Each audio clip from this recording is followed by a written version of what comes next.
Alors, est-ce que vous pouvez vous présenter, s'il vous plaît? Bonjour, je suis Séverine Leloir-Nemer, je suis professeure à Grenoble École de Management depuis 2004. J'ai créé en 2016 la chaire Femmes et Renouveau économique. J'ai 2 casquettes, j'enseigne en entrepreneuriat et en innovation. Et j'ai à côté la chaire. Et jusque maintenant, je gère aussi tous les programmes diplômants de l'Executive Education de l'école. Donc j'ai 3 casquettes. D'accord. Pourquoi avoir créé la chaire? Alors la chaire, un prof, globalement, ça enseigne et ça professe. Donc ça professe, donc ça veut dire que c'est une activité de recherche. Et moi, mon sujet de recherche, c'est le management d'innovation. Et en 2008, j'ai créé petit à petit un autre sujet qui est venu de plus en plus prégnant chez moi, qui est l'entrepreneuriat féminin. Et la chaire, lorsque l'école a dit « ça serait bien qu'on puisse travailler sur de la chaire », je travaillais beaucoup avec des réseaux d'entrepreneuriat, Réseau Entreprendre, BNP Paribas, le réseau des femmes chez BNP Paribas. Je suis intervenue pour pas mal d'entreprises sur cette thématique-là. Donc naturellement, on a vu envie de créer la chaire au sein de Grenoble, école de management. Et puis après, derrière, c'est né aussi d'une très belle rencontre avec un réseau qui s'appelait les Pionnières, et qui est devenu les Premières, avec lequel on a créé d'ailleurs l'incubateur de la chaire. Et ce réseau, en fait, avec les fondatrices, un jour, on s'est rendu compte, elles me disent « Tiens, moi, il faudrait que je relance l'observatoire. » Moi, je leur dis « Écoute, c'est un peu mon job, donc peut-être que je pourrais t'aider. » Et de l'autre côté, elle me dit « Moi, je voudrais montrer un incubateur sur Grenoble. » Je dis « Ça, c'est ton job. Est-ce qu'on ne peut pas s'allier ?» Et puis 2 semaines après, c'était monté. Voilà. D'accord. Et quelles sont les actions principales que vous avez menées au sein de la chaire pour promouvoir l'entrepreneuriat féminin? Alors, la chaire de recherche, c'est femmes et renouveau économique. Donc, notre combat, c'est pas tant l'égalité homme-femme, mais vous verrez qu'effectivement, en fait, c'est carrément l'égalité homme-femme. Mais derrière, c'est le renouveau économique, on considère qu'il y a plein de choses qui ne vont pas dans l'économie. Bon, il y a des choses qui me sidèrent, des territoires comme Détroit qui étaient super riches, ils sont devenus super pauvres, des territoires en France comme la Lorraine, les bassins miniers qui n'ont jamais été renouvelés d'un point de vue économique. Quand on a des terreaux comme ça, qu'est-ce qu'on fait? Et étant intervenante aussi en entreprise, mon rôle c'est de jouer avec 2 choses. Il ne faut surtout pas que l'entreprise qui est sur ce territoire périclite, donc il faut renouveler, alors ce qu'on dira dans notre jargon, les capacités créatives de l'entreprise. Et 2, il faut créer quelque chose pour accompagner si jamais l'entreprise périclite. Donc c'est l'entrepreneuriat. Et le pari qu'on fait, nous, c'est que les femmes en Occident, c'est comme dans les pays dits en voie de développement, on dit que finalement, les femmes, lorsqu'on les met au travail dans une dimension entrepreneuriale, elles contribuent au développement du PIB de leur pays. Et moi, mon pari que je fais, c'est ce truc-là.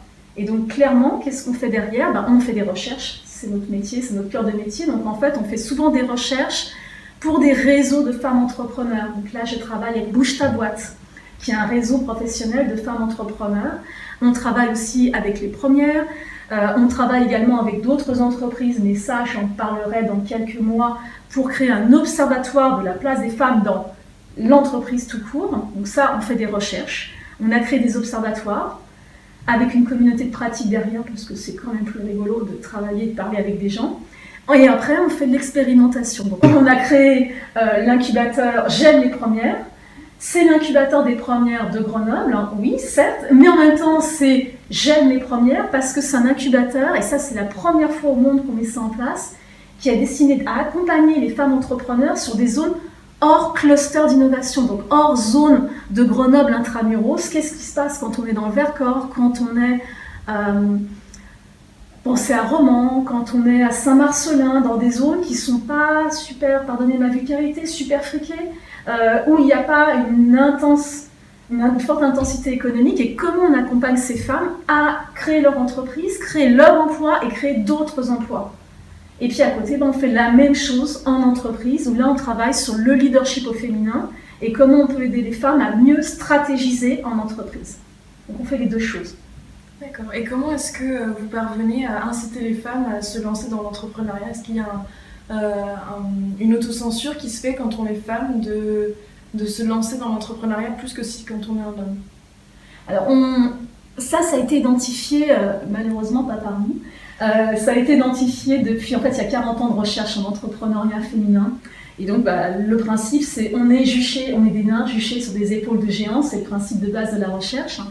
Et on sait que les femmes se distinguent des hommes sur l'entrepreneuriat sur plusieurs choses. On sait par exemple qu'il y a ce qu'on appelle la manque de confiance en soi. C'est pas la manque de confiance en soi, c'est simplement 40 ans d'éducation au féminin, 40 ans d'éducation au masculin, que dis-je 40 ans 4000 ans d'éducation au masculin et au féminin. Et donc derrière, la femme aura une manière d'appréhender les choses de manière différente, pas neurologiquement parlant, mais par son éducation.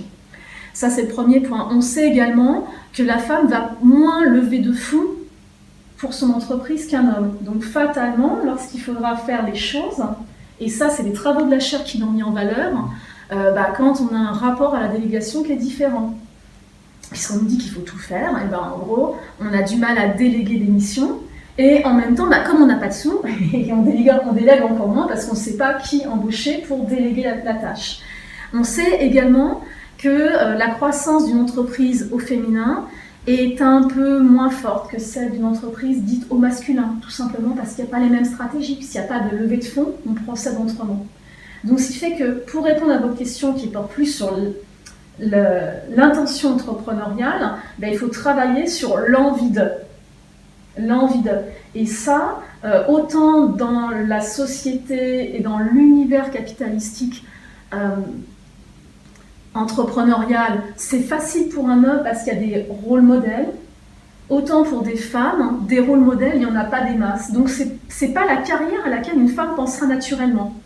Ou alors certaines femmes, notamment des femmes dentistes, des femmes qui sont dans le domaine des activités dites libérales. Oui, ça, ils y penseront. Je suis une infirmière, je m'installe en libéral.